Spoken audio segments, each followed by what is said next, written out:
Hello guys, good morning. Welcome to Villa Esta Luxury Villas here in Tagaytay City. Ano po guys, napakaganda na location, napakaganda na lugar. I'm here for movie shooting. So, hindi pa po dumating yung production, hindi pa kompleto. Iilan pala ang kaya magsaset up pa ng camera, magbe-breakfast pa kami, magbe-BSMAC, mamaya pa kami mag-uumpisa. Tingnan nyo guys, diyan kami pumasok. Yun yung pinaka-gate. Yung mga naglalakad, mga member ng production yon. Yun yung pinaka-gate galing sa ano. Ito, may mga dumating pang mga siguro equipment. Yes. Kasi hindi pa kompleto mga cameras. Napakaganda. So, doon yung mansion. Doon kami nakastay sa mansion. Nakita nyo may mga lights doon. So, sa mansion yun. Doon kami nakastay. Yes. Tapos, ako syempre, alam nyo naman ako si vlogger. Kaya kailangan ko ipakita sa inyo. Diba vlog muna?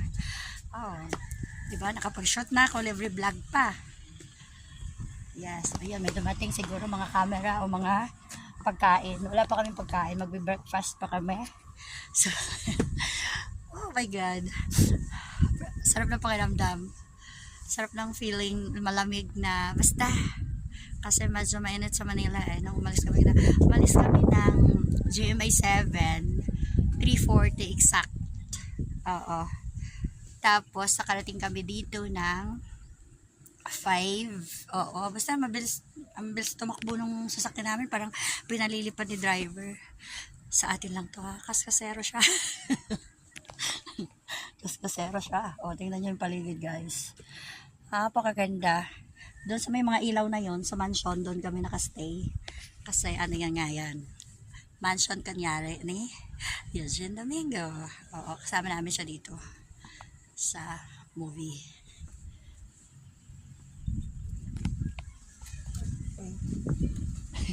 Hello po.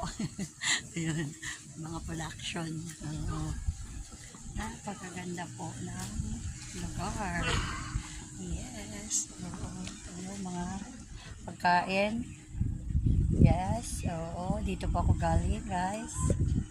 Napakaganda ng lugar. Oo, ito po yung mansion. Yes, ang ganda ng mansion. Diba, napakaganda ng lugar talaga. Mas maganda pa sa akin. Char.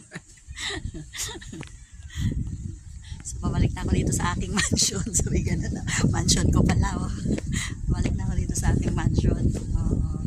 Tapos pakita ko guys ha. Ayan. Pakaganda. Diba? O ikaw ba naman magka-mansion ng ganito? Diyos ko. Hindi ka talaga magkakaproblema sa buhay. Ewan ko ba kung mai-stress ka pa kung may ganito kakagandang mansion na may napakalawak na garden. Ay, ako wala akong stress noon.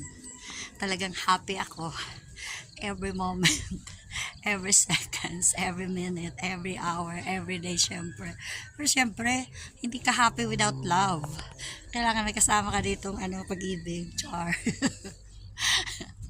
Diba? Malungkot din naman siguro kung ganito kakayaman tapos pagmamayari mo tapos wala kang pag-ibig dito, kailangan meron.